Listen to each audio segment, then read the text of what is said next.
que havia nascido do tronco podre da árvore, a qual Semíramis o encontrou ali morto quando ele foi assassinado. E os enfeites que se faziam na árvore de Natal, eles eram realçados também pelas mulheres, nelas próprias. Era a própria vaidade humana, que era o que personificava esse culto aos enfeites da árvore. O que eu quero dizer com isso? Você olha, por exemplo, uma figura vaidosa da palavra de Deus. O nome dela é Jezabel. Essa mulher Jezabel, ela se enfeitava totalmente. Ela era uma mulher que amava a vaidade. Tanto que antes dela morrer, quando ela sabia que Jeú estava vindo e que o fim dela estava ali naquele momento, e o que aconteceu com Jezabel? Ela sabia que ia morrer, mas ela fez um último pedido. Não foi um cigarro. Ela pediu para ter a oportunidade de se pintar. E ela foi se pintar toda. Jezabel era devota de Semíramis. Era devota do culto da árvore. Era devota do Natal, do nascimento do Deus Sol. Então, eles acreditavam que quando as mulheres se pintavam, e até a filha de Labão tinha essas vaidades, porque quando foram buscar uma esposa para o filho do profeta em Israel, foi aconselhado que se levasse adornos de nariz para a filha de Labão. Eram os piercings da época. Então era uma vaidade também. A vaidade sempre existiu e sempre foi uma forma de cultuar.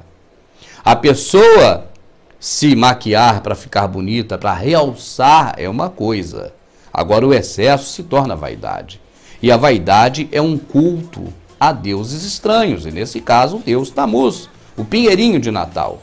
Quando a pessoa leva para dentro de casa um pinheiro, seja comprado em qualquer loja, no shopping, e começa a enfeitar esse pinheirinho, o significado é de que essa pessoa está cultuando a vaidade humana. Esse é o sentido original. Esse é o sentido ao qual ele foi concebido. Então, a árvore de Natal, condenada por Jeremias, a árvore de Natal que Jerubaal contendeu contra ela, a árvore de Natal que significa o nascimento do Deus Sol, a qual sobre ele é feita as festas de Bacanal, e que acontecem coisas terríveis como as sacerdotisas bebendo sêmen dos homens que ali estão, e coisas mais horrendas e horrendas que você pode imaginar. E todas essas coisas terríveis ligadas também ao culto da árvore. Então aqui você está sabendo da verdade oculta. Nós vamos seguir porque ainda não acabou.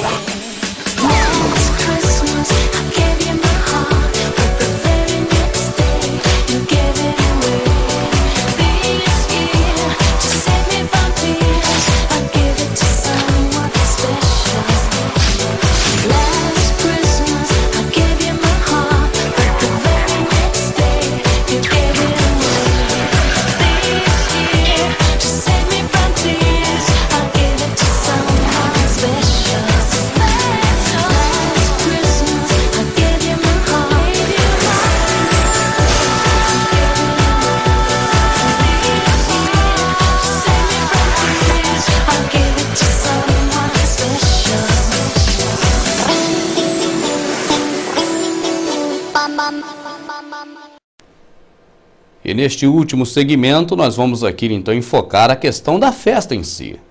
A festa do Natal, que antes do cristianismo era conhecida como Brumália.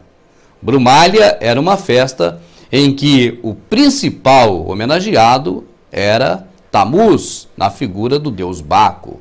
E então aconteciam-se as glutonarias e também os bacanais. Essa festa da Brumália, que ocorria dia 25 de dezembro, ela era o ponto máximo de uma outra festa, a festa ao templo de Apolo, feito já pelos romanos antes do cristianismo.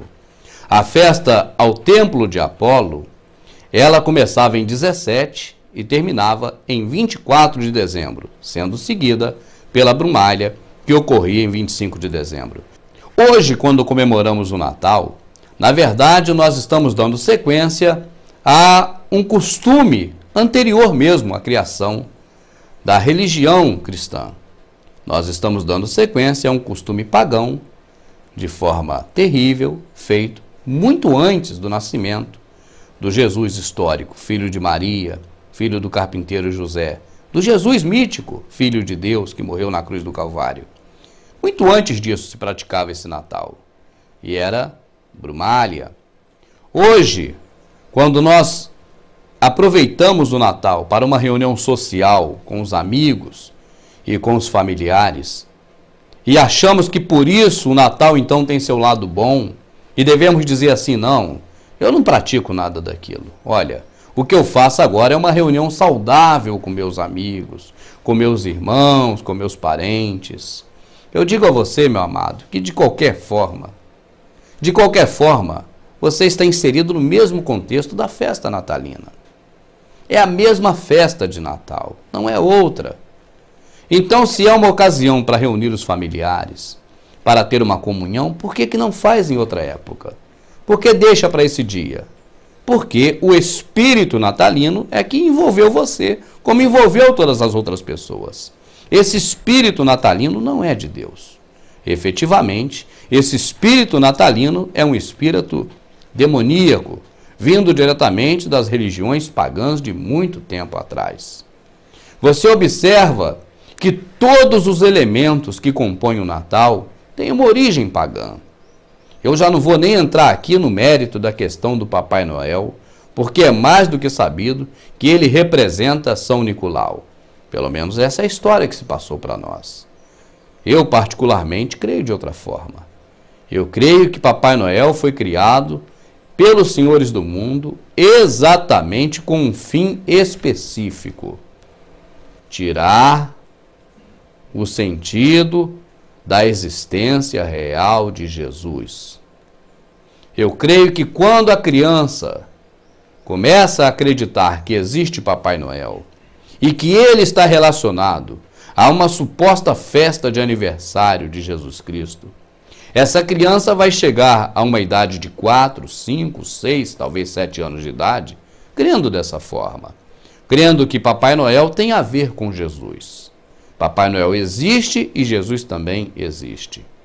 E eu creio que após o momento em que essa criança descobre que Papai Noel é só um conto de fadas, que Papai Noel na verdade não existe, eu creio que também essa criança passa, por associação, a desacreditar que também Jesus existe. Então eu creio que é uma forma que os senhores do mundo encontraram para reescrever a história. Não tem como dizer que Jesus não nasceu um dia e não existiu. Então, associa-se a Jesus uma segunda figura, mas uma figura mentirosa. E quando a criança descobre que essa figura é uma mentira, a outra está associada a ela. E automaticamente também vai se pensar que essa outra figura também não existe. Eu creio que é para isso que criaram esse satânico Papai Noel. Essa aberração. Um homem que é onipresente. Ele consegue visitar todas as crianças ao mesmo tempo. Ele consegue descer por todas as chaminés e deixar presentes ao mesmo tempo. Então ele é onipresente. Ele consegue fazer o milagre da multiplicação. Porque o saco do Papai Noel é de brinquedo, nós já sabemos, essa é uma piada velha. O Papai Noel não tem filho porque o saco é de brinquedo. Essa é uma piada velha. Mas o saco do Papai Noel é pequenininho. E como é que pode um saco pequenininho caber tantos presentes? É porque ele faz o milagre da multiplicação. E as semelhanças com o Senhor Jesus não param por aí. Eu não vou continuar com esse assunto, porque eu tenho nojo do Papai Noel. Sempre tive. Eu tenho nojo dos enfeites de Natal. Eu quase vomito quando eu vejo. Eu tenho nojo, mas nojo mesmo. Enfeites de Natal me dão nojo. Mas não se abisme não, meu amado, de ver igrejas por aí que chamam de igrejas enfeitadas com Natal, não. O Senhor não é aquele que habita em templos feitos por mãos humanas. Então, se essa igreja está enfeitada, está tudo certo, não tem nada errado nisso. Errado, se for o caso, é você que fica frequentando esses lugares, que eu acho que não deveria frequentar. Então, aqui mais uma vez, quando eu falo de coisa que eu tenho nojo igual Papai Noel, aí eu acabo até perdendo o fio da meada. É verdade. Só quero dizer para você o seguinte, essa é a verdade sobre o Natal. E ela não une as famílias. Porque você se unir para beber, para glutonaria, para comer, isso não é de Deus. A própria palavra condena a glutonaria. Condena quem come muito. É uma coisa terrível. It's Christmas!